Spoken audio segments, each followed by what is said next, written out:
I'm at the Legault compound. There's some kind of funeral ritual. There's 3 crosses in the field. There's 2 girls, and this guy looks like Jesus Christ. Wait.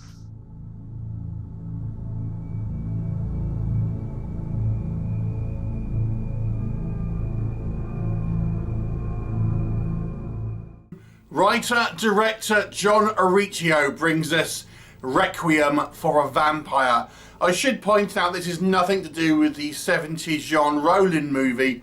It's its own thing. It's a 2006 low-budget movie that's kind of reminiscent of those trashy romance novels that you'll get at airports, that you'll see, you know, with kind of like typical sort of sexual fantasies for middle-aged women, that kind of thing. So, yeah, Requiem for a Vampire. Let's talk about the story, then we'll kind of get into it. Now, this focuses on a family of vampires that are living somewhat of a successful life. They've actually set up a kind of blood bank where people donate blood, and this is how they feed, so they do not have to kind of hunt humans. They've kind of got away from that kind of thing. However, this guy ends up, I think he's like a health inspector, he ends up becoming suspicious because this blood doesn't end up ever going to the hospital. So he ends up investigating it, and at one point he's tailing one of the vampires, not knowing that she's actually a vampire, and she gets mugged by this guy, and they end up getting in a scuffle, and she kills him and ends up drinking his blood. Unbeknownst to her, he's actually got AIDS. So now she's infected with AIDS, and this causes her to ultimately die in a much more accelerated pace compared to humans. And now these vampires realise that there is effectively a virus that can kill them, and are arranging like a funeral rites. And because the vampires are immortal, no one really knows what to do.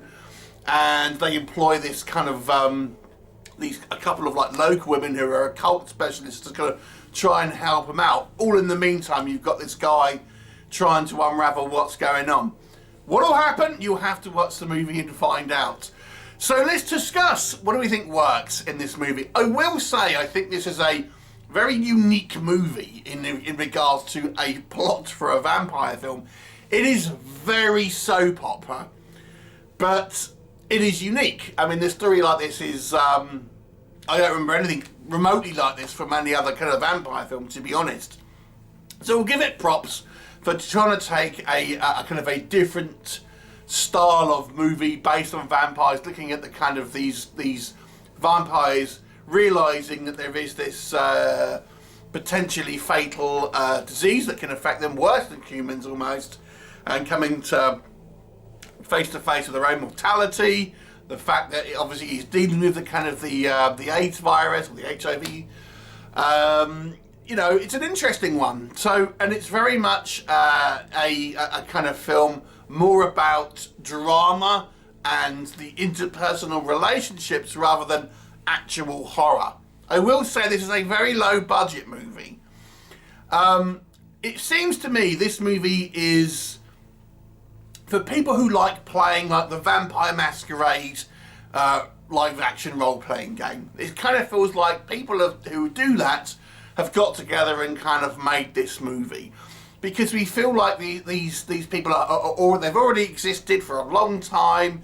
You're kind of just seeing them at this point in time dealing with this kind of situation which has occurred, and it's not a particularly dramatic movie exactly. There's nothing sort of major happens outside of the death of this one kind of vampire, so it's very much a slice of life, if that makes sense.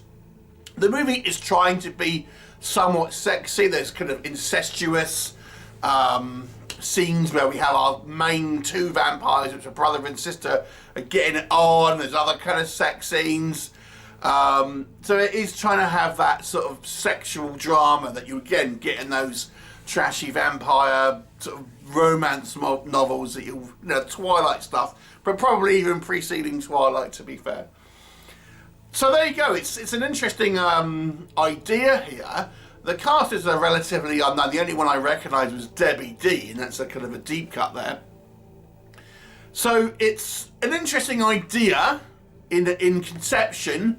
The execution is maybe where this movie falls down, but yeah, I'll give it props for being sort of original. And like I said, if you prefer a more of a trashy soap opera style of movie, then you know, you may want to kind of check it out, because it kind of feels like that. Let's talk about what does not work.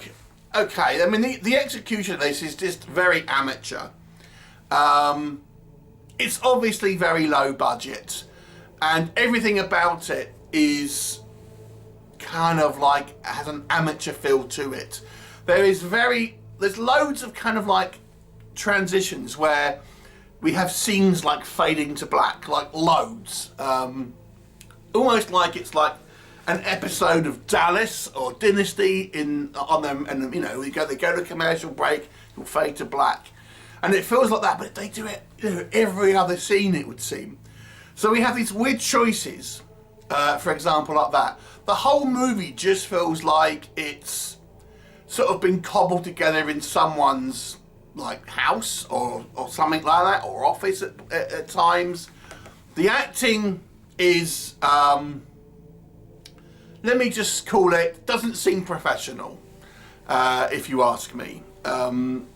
Some fare better than others, but for the most part, I would say the acting here seems a little, not like that this would be their day job, let me just put it like that. And the casting themselves, again, I feel this is more of people who are a bunch of friends who have got together, rather than kind of people who necessarily would be right for the role. Let me just again say that. I think that the main thing here, the premise is, you know, has some interesting elements to it, but I wouldn't exactly say it's a gripping storyline. You know, it's very much about like the organisation of a funeral, and it's like doing these kind of like rituals and stuff, because there hasn't been like you know, a vampire funeral that anyone can remember, so they're kind of just organising it, and that's what this movie's about. It's kind of like this movie about this vampires organising their lives, and we get a little bit of their love lives, we get a little bit of kind of like intrusion with this guy who's kind of investigating it, but it's not exactly gripping stuff, to be honest. So it's an odd movie in the fact that it feels very much like you've just taken a snapshot of like a few weeks of this particular vampire family's life, where yes, we have someone that's died, but outside of that, there's nothing really much happening, to be honest. Now that might be an interesting idea for some, but I think for a compelling narrative, it is not. And like I said, just the whole movie, it just feels very kind of cheap. There's not really any kind of horror. Everything's a little bit overbaked, but I'll give props where I see it, and I do think it has some interesting ideas, certainly, and it's probably very original in regards to you've not seen a vampire movie like this.